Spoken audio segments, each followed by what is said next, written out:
Most people believe wealth is destroyed by big mistakes, bad investments, business failures, market crashes, bad financial advice.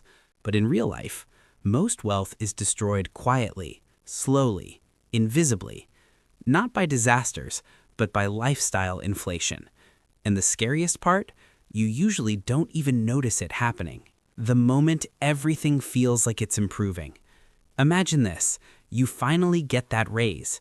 Or maybe you switch jobs and suddenly your income jumps by 30%, 50%, even 100%. At first, it feels incredible. You breathe easier, your stress drops, your confidence rises. You think, finally, life is getting better. And it is.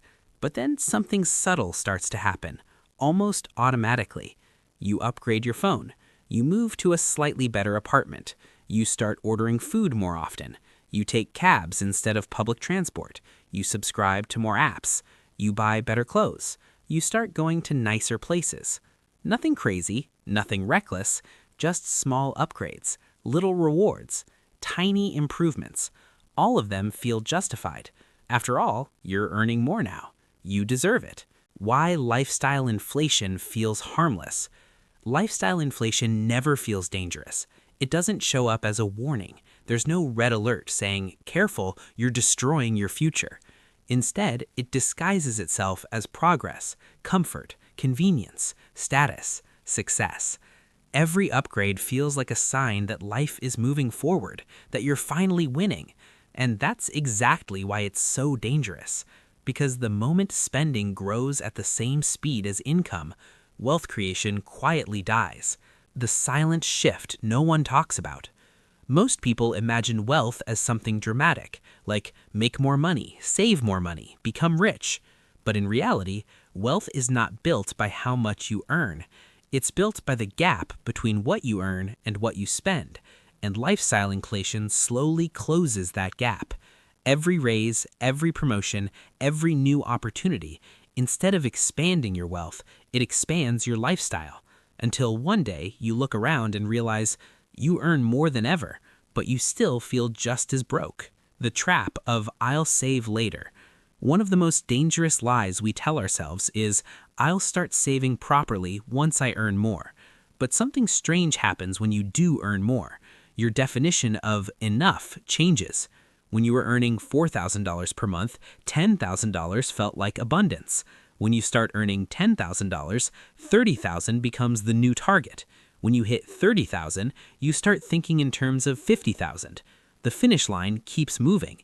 And because your lifestyle keeps upgrading alongside your income, there's never a moment when saving suddenly becomes easy. Why smart people fall into this trap.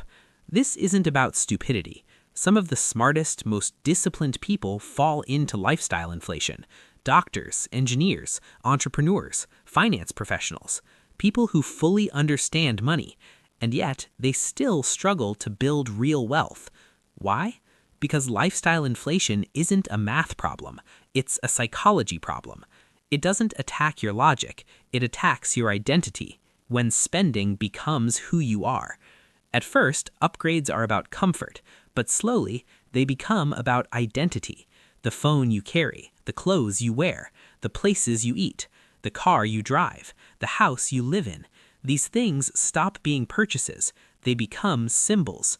They tell the world, this is who I am now. And once spending becomes part of your identity, reducing it feels like losing status, like going backward, like failure, even if your future depends on it. The lifestyle ladder. Most people are unknowingly climbing a ladder, a lifestyle ladder. Each step looks harmless, a slightly nicer phone, a slightly bigger house, a slightly better car, a slightly more expensive vacation. But the higher you climb, the harder it becomes to step down. Your expenses become fixed, your obligations grow, your responsibilities multiply, until eventually your lifestyle starts controlling you when income rises but freedom shrinks. This is the cruel irony. You earn more to feel free, but lifestyle inflation slowly steals that freedom. Your monthly expenses rise, your financial commitments increase, your pressure multiplies, and suddenly you can't afford to lose your job. You can't afford to take risks. You can't afford to slow down. You can't afford to breathe. Your income is higher, but your freedom is lower. The golden cage. Lifestyle inflation builds what many people call a golden cage. From the outside, your life looks impressive. Nice home, good car, good clothes, good phone, good lifestyle. But inside, you're trapped. Every month your expenses demand payment. Every upgrade demands maintenance. Every convenience demands money. And the cage becomes more comfortable, but also more inescapable. The subtle shift from choice to obligation. At the beginning, spending is a choice. You choose to upgrade. But over time, it becomes an obligation. Your rent is no longer flexible. Your EMI is no longer optional. Your subscriptions are no longer noticeable. Your lifestyle is no longer adjustable. You're locked in. And that's when lifestyle inflation becomes truly dangerous. The day you finally realize something is wrong. For many people, the realization comes quietly, not during a crisis, not during bankruptcy, but during a simple moment. You check your bank account, you look at your salary, and you think, how am I still living paycheck to paycheck? You earn more than your younger self ever dreamed of, yet you still feel financially fragile, one emergency away from stress, one job loss away from panic, one unexpected expense away from debt. Why this keeps happening? Because lifestyle inflation isn't a one-time mistake. It's a pattern, a cycle. Every time your income increases, your lifestyle automatically adjusts upward, without conscious thought, without deliberate choice, without noticing. And over years, this pattern quietly erodes your ability to build wealth, the slow death of long-term dreams. Lifestyle inflation doesn't just steal money, it steals possibilities. The possibility of early retirement, financial independence, starting your own business, taking long breaks, traveling freely, spending more time with family, not because you don't earn enough, but because your lifestyle consumes everything you earn. Why no one warns you? Schools don't teach this. Families rarely talk about it. Social media glamorizes spending. Advertisements push constant upgrades. Culture celebrates consumption. No one warns you that your biggest financial enemy might not be poverty. It might be prosperity. The illusion of progress. The most dangerous part of lifestyle inflation is that it looks like success. You feel like you're moving forward, but financially, you're standing still, or worse, slowly moving backward. And this is just the beginning. Because lifestyle inflation doesn't just affect your bank account, it changes how you think, how you behave, how you measure success, how you define happiness. And once that shift happens, escaping becomes exponentially harder. How people slowly lost everything.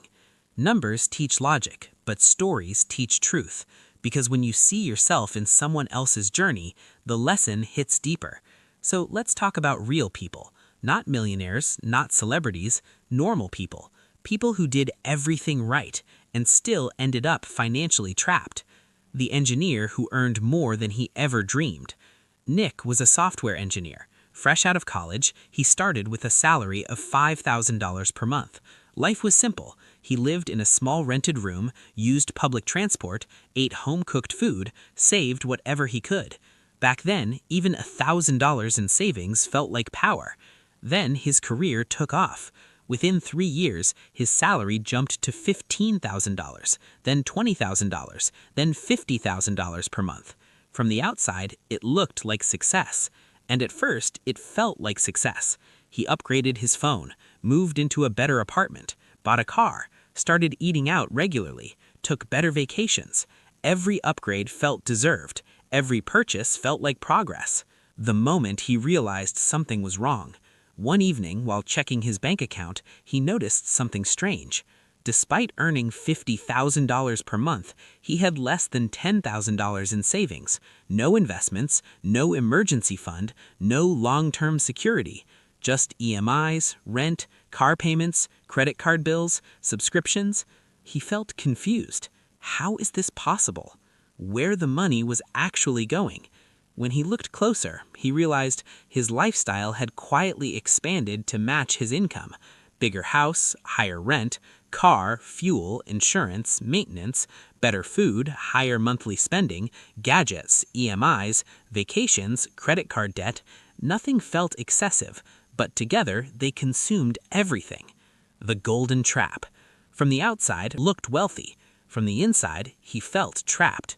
He couldn't leave his job. He couldn't take risks. He couldn't slow down because his lifestyle demanded a high income, not for happiness, for survival.